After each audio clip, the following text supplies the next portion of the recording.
이 시간 함께 나누실 하나님 말씀 역대하 24장 20절에서 24장 20절에서 22절까지 말씀입니다. 저랑 한 절씩 교독하도록 하겠습니다. 이에 하나님의 영이 제사장 여호야다의 아들 스가랴를 감동시키심에 그가 백성 앞에 높이 서서 그들에게 이르되 하나님이 이같이 말씀하시기를 너희가 어찌하여 여호와의 명령을 거역하여 스스로 형통하지 못하게 하느냐 하셨나니 너희가 여호와를 버렸으므로 여호와께서도 너희를 버리셨느니라 하나.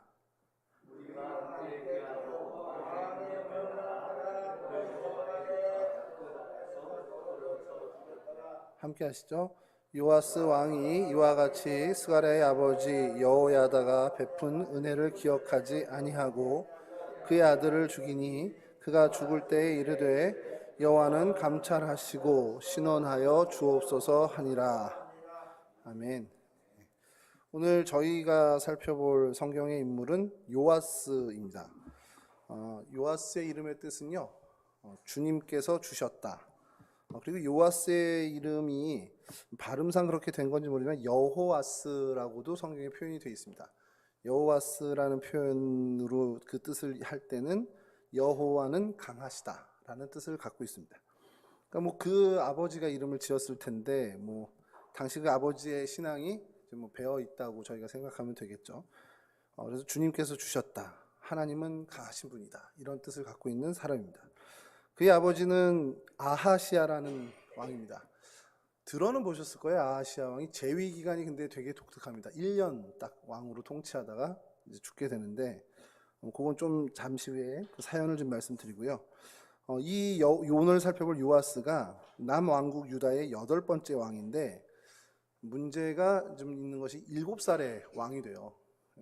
제가 예전에 조선도 그렇지만 이렇게 옛날 역사를 이렇게 보다 보면 황제가 몇 살에 즉위를 하고 이런 얘기들을 보면서 그냥 제가 어린 나이에서도 그걸 읽으면서 6살, 7살 도대체 뭘 한다고 왕이 돼? 이런 생각을 많이 했었거든요. 그 생각은 지금도 변하지 않았습니다.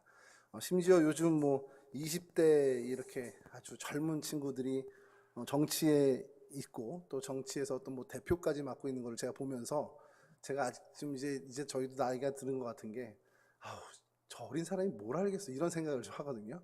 그러니까 그런 마음이 근데 지금만 있는 게 아니라 제가 한참 전에도 7살에 왕이 돼서 도대체 뭘 하겠어. 근데 여러분 이게 저만의 생각이 아니죠. 7살에 왕이 돼서 뭘 하겠습니까? 솔직히 결국엔 그 뒤에 영향력을 주는 사람이 그 어린 왕을 앞세워서 통치를 하게 되는 거죠. 그게 이스라엘 역사에도 계속, 그러니까 유다 역사, 북이스라엘 역사에도 계속 등장하고요. 저희 나라에도 그런 일은 계속 있었고 아마 왕정이 있는 나라들은 다 그런 경험들을 하지 않았나라는 생각을 하게 됩니다. 자, 그래서 남왕국의 8번째 왕인데 7살에 왕이 됐지만 40여 년 이상을 통치하는 굉장히 오래 나라를 다스린 왕이 되었습니다. 유다의 왕을 이제 분류를 하는 게 있어요. 성경학자들이 이거 선한 왕이냐 악한 왕이냐 이렇게 분류를 하는데 선한 왕 우리가 잘 알고 있는 무슨 히스기야도 있고 이렇게 되는데 이 요아스가 애매하긴 해요. 근데 선정을 베푼 왕으로 분류는 됩니다. 근데 그 마지막이 선한 왕의 결말처럼 보이지는 않는 그런 좀 안타까움이 있어서 오늘 저희가 이게 나누면서 그 이야기를 좀 살펴보려고 합니다. 요아스가 왕이 될 때의 상황은 굉장히 혼란스러운 상황이었습니다. 너무너무 혼란스러워서 정치도 그렇고 모든 외교도 그렇고 굉장히 불안한 상황이었고요. 종교적으로도 굉장히 이제 혼탁한 그런 시절이었습니다. 그래서 요아스를 살펴보기 위해서는요, 어쩔 수 없이 그의 아버지, 1년밖에 통치를 못한 아하시아, 그리고 그의 할아버지였던 여호람과 그 증조 할아버지였던 여호사밧까지 사실은 거슬러 올라가서 좀 우리가 설명을 좀 하면서 그 이야기를 좀 이해해야 이 요아스 시대를 좀 이해하기가 좀 쉽습니다.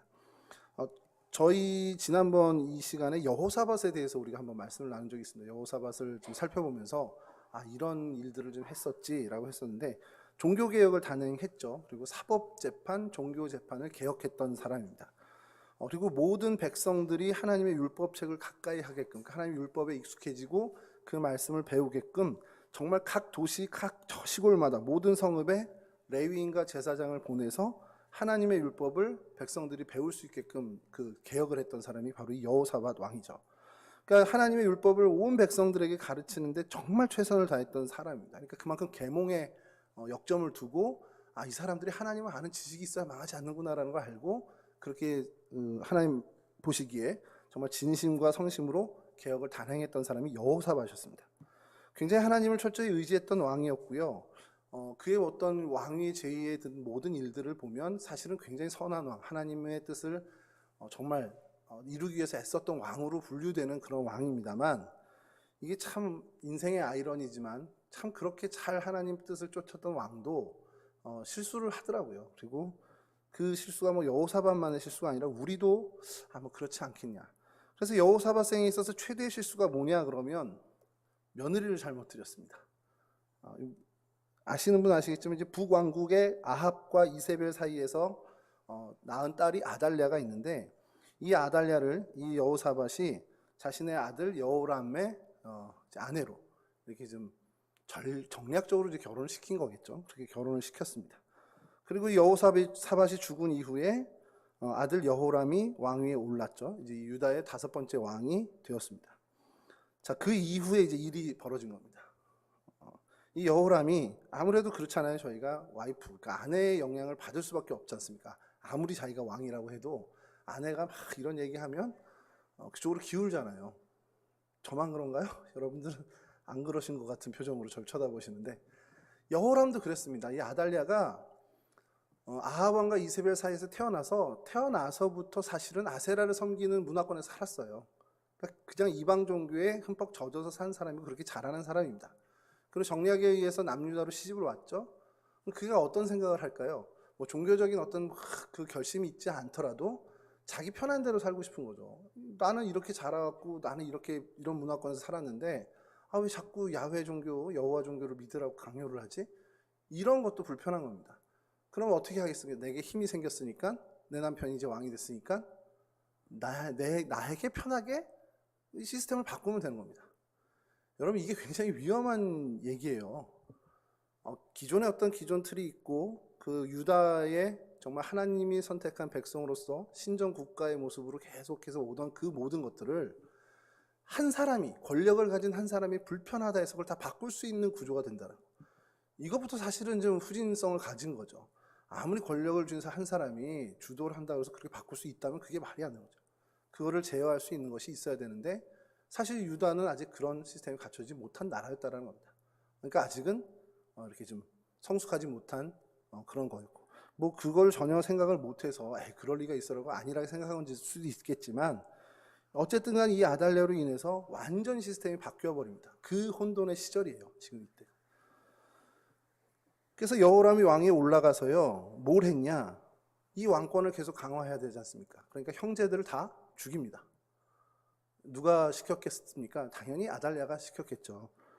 그렇게 죽이고 난 다음에 형제들만 죽인 것으로 그치지 않고 좀 지방의 세력들이 있고 지파별로 좀 뭔가 유력한 사람들, 그 방백들을 다 숙청합니다. 그리고 공포 정치를 시작하는 거죠. 그러면서 어떻게 했냐? 우상의 문화를 갖고 들어와요. 그래서 우상 숭배를 시작하게 되고, 그 모든 숙청 작업이 끝난 다음에 더 이상 대항할 수 없으니 절대 왕권을 가지고 그런 어떤 내부적인 종교의 이방 종교를 확산하는 데 힘을 쓰게 됩니다. 이게 뭐 척척척척 들어맞았어도 어쨌든 내부적으로는 혼란을 겪을 수밖에 없겠죠. 그 내부의 혼란한 틈을 이웃 나라들이 보고는 가만히 있을 리가 없죠. 그래서 에돔과 림나가 유다에게 조공을 바치던 것을 이제 배반을 하고, 사실은 이제 계속해서 티격태격 전쟁이 일어나게 됩니다. 자, 이때 활동하던 선지자가 있습니다. 여러분 잘 아시는 엘리야가 여호람에 대해서 예언을 합니다. 그러면서 창자에 중병이 들어 죽을 것이다 라는 예언을 하게 되는데, 또 결국 그렇게 되죠. 주변 열강의 침략을 계속 받게 되고요. 뭐 블레셋, 아라비아 뭐 여러 그곳에서 침공을 받고 나라 전체가 그냥 전쟁터가 돼버립니다. 그리고 막내 아들 하나만을 빼고 모두 죽임을 당하고, 아내들도 재물들도 다 탈취를 당하고, 그 이후 2년 만에 창자에 중병이 들어서 죽게 된다. 이 여호람의 마지막 최후가 이렇게 돼요. 자, 여호람을 이어서 이제 아들 아하시아가 왕이 됩니다. 이래서 좀 뭔가 될 것 같은데, 아하시아가 왕이 돼서 유다를 다스리는데 남편이었던 여호람을 타락시켰던 아달랴가 이 아하시아의 엄마란 말이에요. 그러니까 이 아들 역시 그 길을 걷게끔 뒤에서 계속 종용을 합니다. 그래서 결국은 아하시아도 폭정을 행하게 되고요. 하나님 보시기에 악한 길을 걷게 되죠. 근데 이제 하나님이 더 못 참으셨던 것 같아요. 이제 야, 너까지 그러냐 이런 생각을 하신 것 같은 게, 이제 북이스라엘과 계속해서 전략적 제휴를 맺겠죠. 이 아달랴 때문에 북이스라엘과 남유다가 계속 전략적인 제휴를 맺고 있었습니다. 당시에 북이스라엘의 왕은 요람이었는데, 이 요람이 그 아람과의 전쟁에서 부상을 입고 몸져 누워요. 그러니까 이 유다의 왕이었던 이 아하시아가 병문안을 갑니다. 이게 굉장히 성경에도 되게 재밌게 쓰여졌어요. 너무 간단하게 써 있어서 병문안, 여러분 가만히 오늘날로 생각해 보세요. 우리나라 대통령이 갑자기 아파서 전쟁 중에 뭐 부상을 당해 좀 아파가지고 누웠다. 그래서 뭐 삼성병원이든 서울대병원에 누웠단 말이에요. 근데 옆에 뭐 나라 뭐 일본이라든지 미국 대통령이 병문안 올게 하고서 이렇게 온단 말이에요. 뭐 좀 이상하지 않습니까? 저는 성경 보면서 왕이 무슨 병문안을 가? 근데 이게 뭘 얘기하냐면 그만큼 밀접했다는 거예요. 남유다와 북이스라엘이. 요즘으로 상식으로 생각하면 이건 무슨 왕이 무슨 병문안을 가냐 이런 생각이 들 만큼 어색한 일임에도 불구하고 그만큼 밀접했던 관계를 성경에서 표현해 주는 겁니다. 자, 근데 가요. 부상을 입어서 갑니다. 근데 마침 그때 예후라는 사람이 북이스라엘에서 반란을 일으킵니다. 뭐 들어는 보셨어요. 예후의 칼에 누가 죽고 뭐 이런 성경 이야기를 들어보셨을 텐데, 이 예후가 반란을 하고 거기서 뜻하지 않게 이 반란군에 의해서 남유다 왕이 죽게 됩니다. 뭐 무기토까지 가서 뭐 죽게 됐다라고 표현이 되어 있는데, 그게 제위한 지 1년밖에 안 된 시점이었어요. 남유다로서는 기가 막힌 일이죠. 왕이 가까운 나라 왕의 병문안을 갔다가 거기서 칼에 맞아 죽었습니다. 갑자기 왕이 없어진 거예요. 자, 그런 상황에 이 남유다는 어떻게 됐냐? 아하시아가 죽자 아하시아의 후손으로 왕을 옹립한 것이 아니라 아달랴, 그의 어머니 아달랴가 즉시 유다 왕국을 점령을 합니다. 그리고 왕족들을 진멸하는, 그러니까 왕이 될 가능성이 있는 사람들은 다 죽이는 거예요. 숙청을 하는 겁니다. 그리고 왕위에 스스로 오르게 되죠. 그렇게 해서 제6, 7년을 이제 왕위를 펼치게 되는데, 그때 여호람의 딸이죠. 그러니까 아하시아, 1년 만에 죽은 이 아하시아의 누이였던 여호세바라는 공주가 있었습니다. 이 공주가 이 아하시아의 아들 중 1살짜리 요아스를 유모와 함께 성전에 숨겨서 보호를 해요. 6년 동안 보호를 합니다. 그리고 그의 남편이었던 제사장 여호야다가 이 모든 일을 사실은 주관을 하고 주도해서 은폐를 하게 됩니다.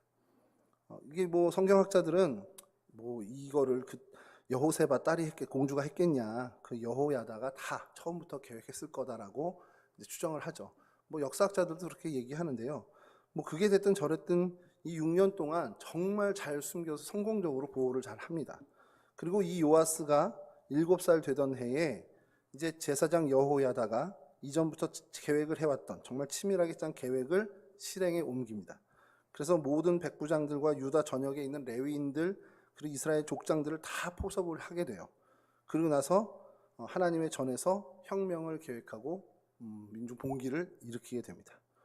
모든 레위인들을 무장시켜서 세 부대로 나누고요. 그래서 요아스 왕을 호위하고 성문을 지키게 한 다음에 성전에 들어가서 관을 씌우고 거기서 즉위식을 행해버립니다. 그냥 왕으로 된 거예요. 그냥 그날 아달랴가 왕으로 있는데도. 그 이제 소란스러움을 보고 아달랴가 긴장을 하죠. 그러면서 반역이다 외치면서 이렇게 뭐 제압을 하려고 하는데 이미 대세는 기울어졌고 결국 왕국 말문 어귀에 이르렀을 때 죽임을 당하게 되면서 끝나게 됩니다. 그래서 7살의 가장 연소한 나이에 왕위에 오르게 되는 요아스. 이 요아스가 오늘 저와 여러분이 살펴볼 그런 이스라엘의 8번째 왕이죠. 간략하게 지금 이 얘기들을 좀 드렸는데, 요아스의 등극, 그의 증조 할아버지 여호사밧 때부터 일들을 쭉 이렇게 정리해 오면서 그냥 드는 생각이 있어요. 저 개인적으로 드는 생각이, 나름대로 교훈이라고 하면 교훈인 게, 야, 사람 하나 드리는 게 이렇게 큰 일이 되는구나. 그 생각이 든 겁니다. 그러면서 계속 생각이 꼬리에 꼬리를 무는 거예요. 사람 드리는 거, 뭐 저희가 사람을 새롭게 만나고 우리 공동체 안에 새로운 사람이 들어오고 우리 가족이든 우리 회사든 어디 뭐 일터든 어떤 우리의 모임 간에 새로운 사람이 들어오고 나가는 일은 참 빈번하단 말이에요. 그 일을 할 때 그럼 정말 신중해야 되나 이런 고민들이 생기는데, 그러면서 계속 생각에 꼬리를 무는 것이 여호사밧의 의도, 여호사밧의 그 생각을 좀 읽어봤으면 한 거예요. 여호사밧이 왜 갑자기 며느리를 그 북이스라엘의 왕의 딸, 갑자기 왜 거기를 정했을까라는 생각을 하면서 이제 상상력을 나름대로 좀 펼쳐보는 거죠. 여호사밧이 며느리를 받아들일 때, 그 맞을 때 여호사밧이 이 아달랴를 그냥 그 사람 자체를 봤을까? 아니라고 생각합니다. 분명히 그 아달랴의 배경을 봤을 거예요. 그럼 그 배경이 어땠을까? 당시의 시점에서 이 북이스라엘의 왕의 딸, 북이스라엘의 공주면 어떤 배경이었을까? 사실 굉장히 막강한 세력을 가지고 있었던 시절입니다. 아합 시절에 북이스라엘은 굉장한 힘을 갖고 있었고 주변국에도 많은 영향력을, 힘을 떨치던 그런 시절이었습니다. 그러니까 부러울 것 없었던 그런 시절이었죠. 시돈과 동맹국을 맺었고요. 여러 주변 나라들과 동맹을 맺으면서 정말 그 외세가 견고했던 시절이었습니다. 그런 모습을 보면서 남유다 왕인 여호사밧이 아마 생각을 했겠죠. 이스라엘 나라랑 가까이 지내고 동맹을 맺으면 남유다에게 큰 유익이 되겠구나 라는 생각을 했을 겁니다. 그러면 그 동맹을 맺는 방법 중에 뭐가 제일 효과적일까? 혼인 외에는 사실 더 강력한 것은 없다라는 판단을 했을 겁니다. 그래서 그 혼인을 동맹의 방법으로 이용하게 됐죠. 근데 여러분 어때요? 결과는 좀 전에 쫙 설명해 드린 것처럼 그 한 번의 선택, 그 여호사밧이 생각한 이건 우리 국가 국익의 최고의 선택이야 라고 했던 그 판단이 보기 좋게 실패하고 말았다는 겁니다. 아달랴가 유다 왕국의 왕으로 들어왔어요. 그러니까 며느리로 들어오고 이제 왕후가 되고 나서 일어난 일들은 다 보면 정말 비극적인 일들밖에 없다라는 겁니다. 유다 왕국에 참혹한 피바람을 불러오게 된 원인은 그냥 단 하나, 아달랴가 유다 왕국에 들어왔다라는 것 하나뿐이었습니다. 그러니까 여러분 사람을 드리는 일이라고 하면 좀 그렇지만 사람이 사람을 판단하는 그 일이 얼마나 중요한지 다시 한번 우리가 되새기게 되는데, 이 얘기를 좀 바꿔 말하면 우리가 사람을 볼 때 사람의 시선과 판단으로 보지 않아야 되지 않을까라는 거예요. 여호사밧이 왕으로서 주변의 정세나 외교적인 상황들 다 고려한 거는 맞지만 중요한 것 하나님의 시선으로 그 사람을 쳐다보는 것, 하나님의 시선과 하나님의 기준으로 그 사람을 바라보는 것을 놓쳤다라는 겁니다. 하나님의 시선으로 아합 왕을 바라보고 이세벨을 바라보고 그 북이스라엘을 바라봤다면, 그래서 그 기준으로 판단을 했다면 절대 며느리로 드릴 수 없는 사람이라는 겁니다. 여러분 당시 북이스라엘은요, 뭐 우리 잘 알고 있지만 최고의 우상을 섬기는 정점에 이르렀던 시절이라는 거예요. 여호사밧이 정말 하나님의 말씀을 쫓고 정말 많은 성도들, 많은 유다 백성들에게 율법을 가리키려 하는 그런 열정을 가지고 그런 선정을 베푼 왕이었기 때문에 당연히 하나님의 기준으로 그것을 봐야 되는데, 하나님의 기준보다 어떤 왕으로서 국제 정세나 여러 가지 방안을 보고서 봤기 때문에 하나님의 기준은 잠시 접어두고 그 기준으로 봤을 땐 최고의 선택이지만 하나님의 기준으로 봤을 땐 최악의 선택이 된 그런 결과를 가져오게 됐다는 겁니다. 이런 모습을 보면서 저희가 저희를 좀 살펴봐야죠. 우리도 사람을 보든 사물을 보든 사건을 보든 무엇을 바라볼 때 하나님의 시선과 하나님의 기준으로 바라보는 것을 정말 훈련해야 되겠다라는 결단을 해야 된다는 겁니다. 그런 눈을 기르기 위해서 훈련 받아야 될 부분이 있다면 훈련 받고, 그런 부분을 더 기르기 위해서 우리가 하나님 앞에 더 나가야 된다면 더 나가야 되는 것이 우리의 의무라는 거죠. 왜냐하면 그게 사실은 우리를 살리는 일, 나를 살리는 일이 되기 때문에 그렇습니다. 저도 그렇고 여러분들도 그렇고 우리가 우리 눈으로 본 판단, 우리 눈으로 보고 우리의 생각으로 했던 판단들이 정말 얼마나 많은 경우에 실패하는 걸 경험했습니까? 뭐 직접적인 경험도 했지만 간접적인 경험도 많이 봤잖아요. 이거 우리 판단에 맞는데, 우리 이상적인 판단에, 상황적인 판단에 정말 맞다고 동의를 하지만 결국 그것이 하나님의 눈으로, 하나님의 기준으로는 어긋난 것이기 때문에 실패하는 일들은 우리 많이 보게 됩니다. 그러니까 하나님의 눈으로 바라보고 하나님의 기준에서 선택하는 판단, 그게 처음에는 갸우뚱할 수 있는, 뭔가 우리가 공감하지 못하는 부분이 있다 하더라도 종국의 우리에게는 정말 선한 일, 우리에게 승리를 안겨다 준다는 사실도 우리는 경험을 했습니다. 이 사실을 우리가 잊지 않고 더욱더 하나님을 가까이 하고 하나님과 친숙하고 하나님과 깊은 교제를 나눠서 정말 하나님의 시선까지 확보하고 하나님의 기준으로 판단하고 살아갈 수 있는 그런 삶을 살기 위해서 우리가 애쓰고 노력하는 그런 저희가 되어야 할 줄로 믿습니다. 자, 이제 여호야다를 요아스를 살펴보면서 이제 여호야다를 좀 살펴봐야 될 텐데, 요아스의 행적, 아까도 말씀드렸지만 7살에 왕이 됐어요. 그래서 요아스가 7살에 즉위를 해서 왕정을 어떻게 펼쳤다라는 것을 할 수는 없습니다. 그래서 그러면 이 재위 시절에 있었던 일들을 초반 것을 보면 이 요아스의 물론 이제 공적이고 치적이 되지만 실제로 요아스가 한 것이라기보다는 그를 배후에서 선한 영향으로 이끌었던 제사장 여호야다의 일이었을 거라는 거죠. 그러니까 이 여호야다의 행적을 좀 저희가 살펴봐야 되는데, 이 여호야다는 참 대단한 사람이었습니다. 그리고 정말 하나님의 사람이라고 우리가 이야기할 정도로 괜찮은 사람이에요. 여호야다가 국가를 정말 쇄신하게 되는데요, 정말 과감하게 3가지의 쇄신을 실행합니다. 첫 번째는 왕과 백성으로 하여금 하나님과 언약을 맺게 합니다. 이게 공개적으로 하는 거예요.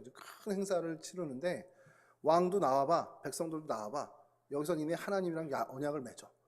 그렇게 하는 겁니다. 그러니까 이 나라는 우리가 뭐 좌지우지하는 나라가 아니라 하나님이 이끄시는 나라야. 여호와 하나님이 이끄시는 나라야.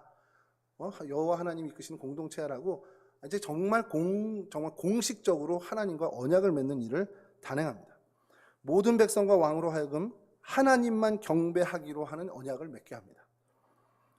백성들이 정말 모든 의식을 하나님께로 향하고 모든 마음과 모든 것들은 다 하나님만 향하도록, 여호와 하나님만 향하도록 언약을 맺는 그런 쇄신의 정책을 펼치죠. 그래서 두 번째로 뭘 또 하냐면 왕과 백성 사이의 언약을 맺게 합니다. 백성들이 새롭게 왕으로 등극한 이 요아스 왕에게 우리가 당신을 왕으로서 섬기며 최선을 다해서 충성하겠다는 맹세를 하게 됩니다.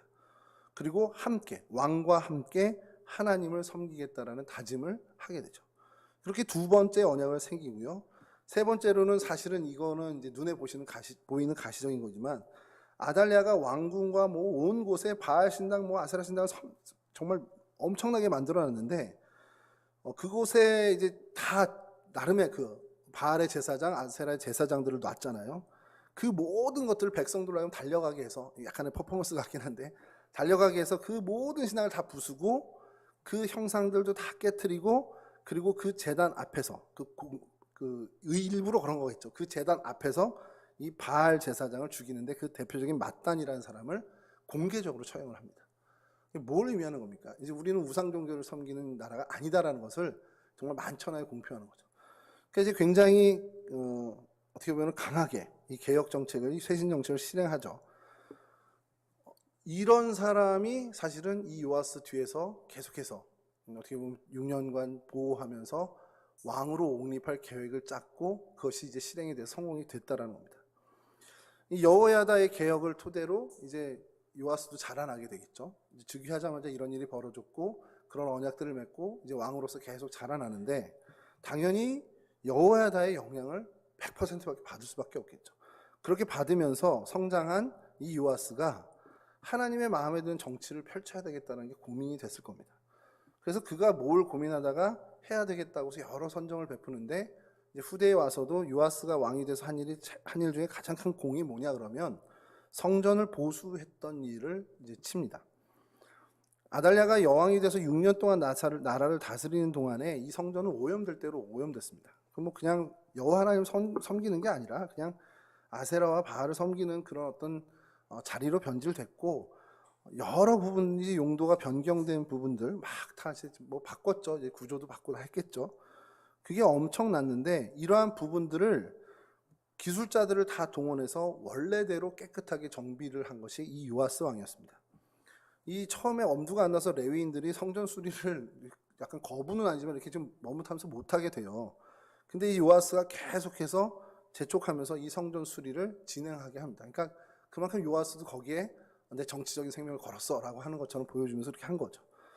그래서 이 성전을 수리하는데 백성들이 자발적으로 연보를 합니다. 헌금을 내는 거죠. 그래서 이 성전 수리하는데 엄청난 많은 백성들이 동원이 되고 동참을 하게 되고, 그리고 그 성전을 보수하고 돈이 남았어요. 그러니까 이 연보가 남아서 남은 돈은 이제 성전에서 제사 드릴 때 사용하는 그 그릇을 만드는 데도 사용하게 되는. 그러니까 지금 차고 넘치게 이렇게 성도들의 헌신이 들어왔다라는 것이죠. 그러니까 요아스가 하나님의 성전을 정비하는데 정말 많은 노력을 기울였고, 그것이 또 결과적으로도 정말 넘치는 은혜가 되듯이 정말 좋은 결과도 얻게 되었습니다. 이건 당연히 그를 어떻게 보면 잘하게 한 여호야다의 영향력 안에 있었기 때문에 벌어진 일일 수도 있죠. 자, 그러다가 이제 사건이 발생하는데, 이 여호야다가 130세로 최후를 맞게 돼요. 오래 살았죠. 오래 살았는데 어쨌든 죽게 됐습니다. 근데 여기서 의문이 드는 거예요. 저도 계속 이 이후에 성경을 읽어가면서 정신적 지주 같은 이 여호야다 제사장이 죽었어요. 안타깝고 힘들고 어려운 일이긴 하지만 요아스가 그 이후에 돌아가신 여호야다, 정말 아버지 같은 존재잖아요. 이 돌아가신 여호야다 아버지 같은 존재의 그 유지를 계속 이어가야 되는 거 아닌가요? 저희 상식으로는 그렇잖아요. 말 안 듣다가도, 우리 청개구리도 그렇잖아요. 그렇게 말 안 듣다가도 엄마 죽기 전에 한 얘기는 듣잖아요. 여호야다의 평소의 이야기, 평소 요아스에게 가르쳤던 그것은 하나님이 기뻐하시는 일에 전념하라는 거였단 말이에요. 그럼 그걸 유언으로 듣고 그렇게 가야 되는 게 맞는 것 같은데, 마치 기다렸다는 듯이 완전히 돌변을 해버립니다. 저는 그게 참 의문이었어요. 도대체 아니 한두 해도 아니고 오랫도록 그렇게 영향력을 받아오고, 그렇게 여호야다와 함께 하나님 기뻐하시는 일, 정말 성전 수리, 성전의 보수도 다 이렇게 성공적으로 해낸 이 요아스가 왜 갑자기 변했을까라는 생각을 한 겁니다. 정말 생명의 은인이고 요아스가 왕위에 오르는데 결정적인 역할을 한 여호야다가 죽고 난 다음에 요아스 주변의 인물들이 이제 좀 달라붙기 시작하는데, 아마 그 인물들이 문제였던 것 같습니다. 이 왕의 마음을 사기 위해서 계속해서 왕이 즐거워할 만한 일들을 이제 붙인 거겠죠. 그러면서 왕의 마음을 뺏고 왕이 결국 판단력이 흐려지면서 결국 요아스가 여호와의 전을 버리고 아세라 목상과 우상을 섬기는 일을 시작하게 되었다는 겁니다. 자, 이런데 하나님이 가만히 계시겠습니까? 요아스의 행위를 돌이키시고 싶으시니까 그 경고를 위해서 선지자들을 보냅니다. 어떻게 해서든 요아스가 다시금 하나님께로 돌아오게끔 하나님이 애쓰시는 노력이 보인 것처럼 느껴질 정도로 많은 선지자들이 경고를 합니다. 근데 요아스는 이 많은 선지자들의 경고를 듣지 않았어요. 역대하 24장 19절을 제가 좀 읽어드리겠습니다. 그러나 여호와께서 그들에게 선지자를 보내사 다시 여호와께로 돌아오게 하려 하심에 선지자들이 그들에게 경고하였으나 듣지 아니하리라. 듣지 않았다는 것, 하나님의 경고를 그냥 무시했습니다. 그래서 하나님께서 마지막 수단을 펼치십니다. 그래, 선지자를 이렇게 많이 보냈는데도 안 돼? 그러면 좀 최후의 수단을 한번 써보자 라고 하시면서 제사장 여호야다의 진짜 아들 스가랴를 하나님이 보냅니다. 그러니까 하나님의 영이 이 스가랴에게 임해서 스가랴가 백성들 앞에 서서 이제 공개적으로 회개를 촉구합니다. 그게 오늘 본문이었죠. 너희가 어찌하여 여호와의 명령을 거역하여 스스로 형통하지 못하게 하느냐? 너희가 여호와를 버렸으므로 여호와께서 너희를 버리셨느니라. 이렇게 이 선포를 했습니다. 이 선포의 결과가 어땠을까? 왕을 따르던 무리가 왕의 명령을 받아서, 성경은 되게 짧게 한 줄 나왔지만 왕의 명령을 받은 게 확실합니다. 그리고 왕이 지시한 것 그대로 성전 뜰에서 스가랴를 죽입니다. 굉장히 비참한 사건이 벌어진 거죠. 하나님의 전에서 하나님의 말씀을 대변하는 선지자 제사장, 그것도 자신의 생명을 구원하고 왕위에 등극시켜줬던 여호와의 친아들, 정말 은혜를 베푼 그 가문의 아들을 다른 것도 아닌 하나님의 성전뜰에서 죽였다. 이게 굉장한 비극이 벌어진 겁니다. 그러면서 스가랴가 죽어가면서 외쳤다고 성경은 기록하는데, 오늘 본문 22절입니다. 요아스 왕이 이와 같이 스가랴의 아버지 여호야다가 베푼 은혜를 기억하지 아니하고 그의 아들을 죽이니 그가 죽을 때에 이르되, 이렇게 외쳤습니다. 여호와는 감찰하시고 신원하여 주옵소서. 그러면서 스가랴는 비참하게 죽어갔습니다. 나름대로 순교한 거죠. 하나님의 말씀을 전하다가 결국엔 핍박받아 죽게 됐습니다. 하나님이 이 피값을 그냥 침묵으로 두시느냐? 아니죠. 분명히 하나님께서 갚으시게 됩니다. 근데 이제 이게 얼마나 여러분 비극적인 일이냐면요. 정말 악한 왕의 대명사라고 하는 아합 있잖아요. 북이스라엘의 아합 왕이 자기에게 계속 불편하게 하는 미가야 선지자를 죽이고 싶어 했어요. 엘리야도 마찬가지지만. 근데 그도 선지자를 죽이진 않았습니다. 옥에 가두기까지는 했지만 뭐가 겁나서인지 모르겠어요. 죽이진 않았거든요. 근데 이 아합과는 사실은 정말 결이 다른 정말 선한 부분이 많았던 이 요아스 왕이 어떻게까지 변했길래 돌변했길래 성전뜰에서 이 스가랴를 죽이는가까지라는 생각. 이게 그만큼 무게가 있는 굉장히 정말 비참한 비극이 벌어졌다라는 겁니다. 이런 요아스 모습을 보면서 굉장히 좀 참담한 마음으로 계속 좀 살피는데 그냥 그런 생각이 드는 거예요. 요아스가 하나님의 뜻을 정말 받아들이고 하나님이 기뻐하시는 왕정을 펼치려고 했는데 진짜 하나님과의 관계에서 그가 한 걸까라는 거죠. 그런 의문이 드는 겁니다. 하나님을 위해서 한 걸까? 그게 이제 의심이 계속 드는 것이 뭐냐면 결국 여호야다의 그러니까 그의 마음, 그러니까 하나님이 아니라 요아스는 이 여호야다 제사장을 더 바라보고 한 건 아닐까?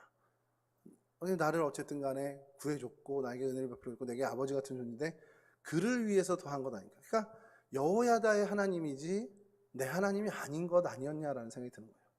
그러면서 이제 드는 생각이 그래 우리가 신앙생활할 때 하나님과의 관계는 누구를 거치는 게 아니라 정말 1대1로 정확하게 하나님과 나 이 1대1의 정확한 인격적 관계를 맺어야 되는 것이 중요하다는 것을 좀 깨우치게 된다는 겁니다.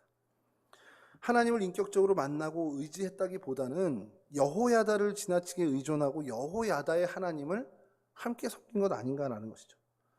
그렇기 때문에 여호야다가 죽은 이후에 또 다른 누군가를 의지해야 되는 것이고 그것이 그 주변에 붙었던 그에게 감언이설을 하는 많은 다른 세력들의 마음, 그래서 그들에게 어떻게 보면 눈이 멀고 귀가 멀어서 타락의 길로 가게 된 것 아닌가라는 것이죠.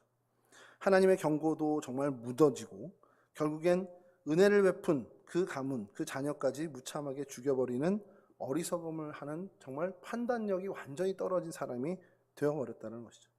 그래서 우리가 우리의 신앙을 좀 생각할 때 하나님과의 바른 관계를 나와 하나님 정말 1대1의 관계에서 정확하게 돈독한 관계를 맺어놔야 우리가 이러한 우를 범하지 않을 수 있다는 겁니다. 다른 사람의 하나님이 아니라 우리 엄마 아빠의 하나님, 내 어머니의 하나님, 나 위해서 기도해 준 우리 권사님의 하나님이 아니라 정말 누군가에게서 내가 전해들은 하나님이 아니라 내 하나님, 나의 하나님, 나와 함께 하시고 정말 나를 이끄시는 하나님을 우리가 섬기고 그렇게 매일매일 경험하고 나가야 한다는 것이죠. 그리고 그 하나님 앞에 정말 날마다 엎드려 하나님 앞에 겸허히 나아가는 그런 인생이 돼야 한다는 겁니다.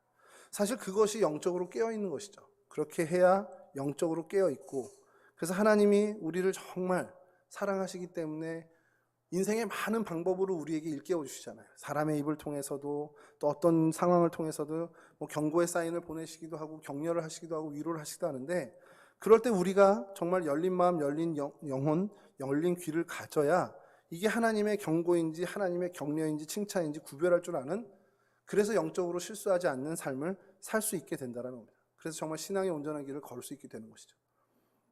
그러니까 이렇게 영적으로 깨어있기 위해서 우리가 하나님과의 관계에 더욱더 집중해야 되고 그 하나님과의 관계가 누구를 통한 하나님과의 관계가 아닌 나와 하나님의 1대1의 관계를 위해서 애써야 된다는 겁니다. 그러면서 저희가 또 해야 될 것이 은혜를 기억하는 사람이 되기 위해서 애써야 된다는 거죠. 은혜를 잊었을 때, 망각했을 때 스가랴와 이 요아스는 원수보다 더한 관계가 되어버렸죠. 여러분 예수님을 십자가에 못 박은 사람들, 그 무리들 중에는 주님의 기적을 경험했던 사람들이 대다수였습니다. 주님의 예루살렘 입성을 환영했던 인파가 돌변해서 예수님을 십자가에 못 박게 되죠. 오병이어의 기적을 체험하기도 했고 수많은 가르침을 들었던 사람일 것입니다. 수많은 병자들을 치유하는 것을 목격한 사람들이기도 했습니다. 그런데 그들이 은혜를 잊었습니다. 그 은혜를 망각했습니다. 그리고 그들이 정말 자신들이 갖고 있는 기득권을 지키기 위해서 어떻게 보면 살인자들이 되었죠. 예수님을 십자가에 못 박게 되는 엄청난 죄악을 저지르게 됩니다. 은혜를 원수로 갚게 된 거죠. 그럼 여러분, 우리는 어떠냐는 거예요. 나는 어떠냐? 주님께서 우리에게 최고의 선물을 주셨죠. 이 세상 어떤 누구도 받을 수 없는 최고의 선물인 주님의 구원의 선물, 자신의 모든 것을 내어 던지고 자신의 살과 피를 우리에게 주시는 주님의 은혜를 베풀어 주셨습니다. 정말 사망에 이를 수밖에 없는 저희들을 정말 영생으로 옮겨주시는 그 생명을 주셨단 말이에요. 만약에 우리가 그 은혜를 망각하고 그 은혜를 잊었다, 그럼 저희는 정말 희망이 없는 인생이 될 수밖에 없습니다. 그러니까 우리는 그 은혜를 기억하는 사람으로 살아야 됩니다. 다른 일을 의지해서 그 은혜를 기억하는 게 아니고요. 정말 하나님과의 관계를 정말 1대1로 맺어서 하나님과 깊은 사귐으로 나아가는, 그렇게 영적으로 깨어 있어서 하나님의 말씀을 계속 듣는 민감함을 갖고, 그렇게 될 때 사실 이 은혜를 기억할 수 있다는 거예요. 영적으로 저희가 잠들면 은혜도 기억을 못합니다. 그거는 정확할 수밖에 없는 거죠. 그러니까 은혜를 기억하는 사람이 되기 위해서, 주님께서 나에게 베푸신 그 은혜, 생명을 주신 은혜, 그 은혜를 기억하기 위해서 우리는 영적으로 깨어 있어야 되고, 영적으로 깨어 있기 위해선 하나님과 1대1의 관계를 최선을 다해서 긴밀하게 이어나가는데 노력을 해야 됩니다. 여러분, 신앙도 사실은 주님이 주신 은혜이긴 하지만 우리의 노력이 전혀 없다라고 할 수 없다라는 겁니다. 정말 하나님의 은혜를 기억하기 위해 정말 하나님께 민감한 사람이 되는, 영적인 깨어있는 사람이 되어야 하고, 그러기 위해서 정말 하나님과의 관계를 위해서 내가 땀 흘려야 될 것 땀 흘리고 눈물 흘려야 할 것 있으면 눈물 흘리는 그러한 결단으로 저희가 나가야 한다는 것이죠. 다 같이 이런 은혜를 저희가 참 누렸으면 좋겠고요. 이제 요하스가 어떻게 됐는지 좀 마지막으로 말씀을 드리면, 하나님께서 아까 그 스가랴의 탄원을 들으셨어요. 아람 군대를 일으키시고 유다를 치십니다. 아람 군대가 근데 많이 올라온 것도 아니에요. 굉장히 성경에 보면 소규모로 올라왔는데, 그럼에도 불구하고 유다가 정말 대패를 합니다. 요아스가 큰 부상을 입게 됐고요. 그 부상을 입은 요아스가 자신의 신하들에 의해서 죽임을 당하는, 반란이죠, 영모, 그런 죽임을 당하는 비극적인 최후를 맞게 됩니다. 성경이 뭐라고 증언하냐? 요아스의 최후는 여호와를 버렸고 제사장 여호야다의 아들의 피 때문이라고 성경은 얘기합니다. 하나님의 심판이 참 무섭죠. 반역을 당하고 또 명예는 땅에 떨어졌습니다. 그가 정말 재위하면서 그 왕위에 등극하고 재위하는 동안 성전을 보수하는 그 정말 아름다운 많은 일들이 그냥 이 마지막에 이 일들로 인해서 다 폄하되고 그냥 다 무너져 버리는 그런 결과를 맞게 됐죠. 하나님이 베풀어 주신 은혜를 은혜로 갚지 않고 어떻게 보면 은혜를 원수로 갚은 그런 은혜를 배반한 사람의 최후를 하나님께서 이 요아스를 통해서 우리에게 보여주고 계시다는 것이죠. 말씀을 마치겠습니다. 바라기는요, 오늘 요아스를 보면서 우리에게 교훈을 주시는 그 하나님의 메시지를 좀 담았으면 좋겠습니다. 하나님의 시선을 먼저 갖고 많은 사람들과 사건과 모든 것을 하나님의 시선과 하나님의 기준으로 바라보는데 정말 힘쓰는 저희가 되길 바라고요. 하나님과의 1대1 관계를, 정말 인격적인 관계를 정말 맺는데 최선을 다하는, 사람을 의지하고, 물론 처음에 하나님과 가까워지기 위해서는 주변에 영적인 어떤 우리의 멘토들의 도움이 필요할 수도 있습니다. 근데 끝까지 그렇게 하지는 않고 하나님과 내가 1대1로 관계를 맺을 수 있는 그 일에 최선을 다하는 저희가 되어야 하고요. 그렇게 될 때 우리는 항상 영적으로 깨어 있을 수 있게 됩니다. 그 깨어 있는 영으로 하나님께서 말씀해 주시는 하나님의 메시지를 정확하게 받으면서 하나님의 은혜를 은혜로 여기는, 정말 은혜를 은혜로 갚고 살아가는 거룩한 인생들이 되기를 주님의 이름으로 간절히 축원합니다. 이런 하나님과의 관계에서 승리하는 정말 은혜의 주인공들이 되시기를 주님의 이름으로 다시 한번 축원합니다. 우리 함께 찬송하시고요, 주님 가르쳐 주신 기도로 마치도록 하겠습니다. 440장입니다.